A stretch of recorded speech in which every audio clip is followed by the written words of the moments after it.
अधिकारी में पहला भेद है। पहला भेद को जानने के लिए हम एक ट्रिक का प्रयोग करने जा रहे हैं। कोई भेद नहीं बताएंगे, हम सीधे सीधे क्रिया सीधे लिखेंगे। क्रिया क्रिया से प्रश्न करेंगे कैसे। देखिए ध्यान दीजिए, हम सीधे सीधे ट्रिक लिखने जा रहे हैं। ट्रिक से कैसे क्रिया विशेषण समझाने जा रहे हैं। हम सीधे लिखेंगे क्रिया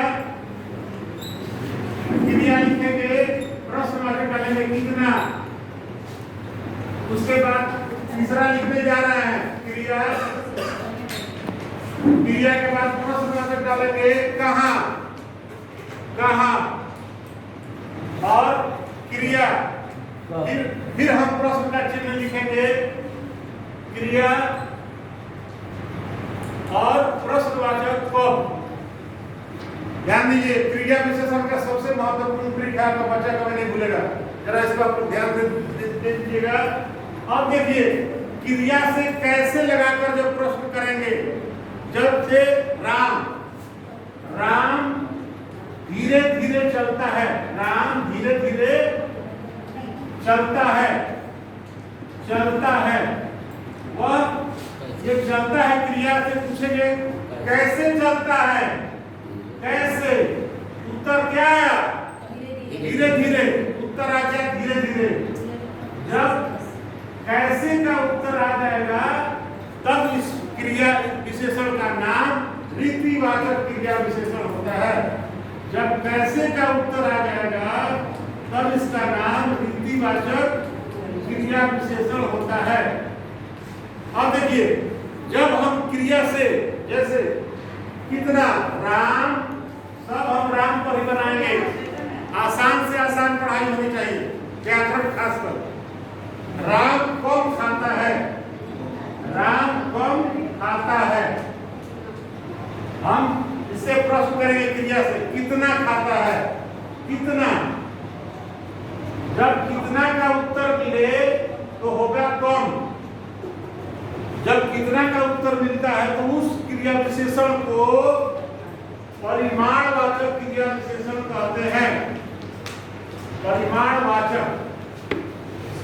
अब राम नीचे बैठा है, राम नीचे बैठा है, नीचे बैठा है। इसमें हम क्रिया से कहां लगाकर प्रश्न करेंगे, उत्तर आएगा नीचे। कहां से, तो जब क्रिया से कहां लगाकर प्रश्न करने पर उत्तर आए उसे हम स्थानवाचक क्रिया विशेषण कहते हैं, स्थानवाचक। और सबसे अंतिम ध्यान से सुनिएगा, मेरे पापा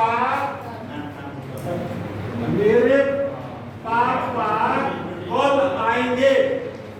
मेरे पापा कल आएंगे ना मैडम, मेरे पापा कल आएंगे। क्रिया से हम क्या लगाकर सवाल करेंगे, कब लगाकर सवाल करेंगे, कब लगाकर सवाल करेंगे। कब लगाकर सवाल करने से जब उत्तर आता है उसे कौन सा क्रिया विशेषण कहते हैं पूना मैडम, कालवाचक। तालीबंदी चाहिए, तालीबंदी चाहिए। और ये हो जाएगा कालवाचक। अब देखिए, सबसे अभिकारी का सबसे महत्वपूर्ण भेद क्रिया विशेषण है। जब क्रिया विशेषण के चारों भेद आप जान गए, अब संबंध बोधक में क्या है, मैं ऐसे पढ़ाता हूँ, फेविकोल का जोड़। ध्यान से सुनिए मेरी बात, पढ़ाने का तरीका मैं अपना शेयर कर रहा हूँ। फेविकोल का जोड़ जहां पर दो शब्दों या दो वाक्यों में लग जाए वहां पर हो जाएगा समुच्चय बोधक। जैसे राम और श्याम अच्छे मित्र हैं, दो शब्द जुड़े, समुच्चय बोधक। राम पढ़ता है और श्याम लिखता है, दो वाक्य जुड़े, हो गया समुच्चय बोधक। उसी तरह संबंध बोधक, तीसरा मैं बता रहा हूं, संबंध बोधक जब दो पदों के बीच संबंध बताया जाए। जैसे अजय जी के बिना राकेश जी नहीं रह सकते। तो अजय जी और राकेश जी में संबंध बताने के लिए के बिना शब्द आया है। तो के बिना शब्द जो अव्यय है यही संबंध बोधक अव्यय है। ऐसे ही बच्चों को बताना है। अगला, अजी सब्जी काट दीजिए ना। यहाँ जो अजी शब्द आया है वो बोलता है, इसके बाद जो विस्मय का चिन्ह है ये संबोधन के लिए आया है, इसलिए ये संबोधन सूचक अव्यय है। ये यहाँ पर अगर वह कितना सुंदर नजारा है, यहाँ पर यह हर्ष के लिए आया है, ये सारे विस्मयादि बोधक हैं। तो ये अभिकारी में मैंने चारों भेद बताए।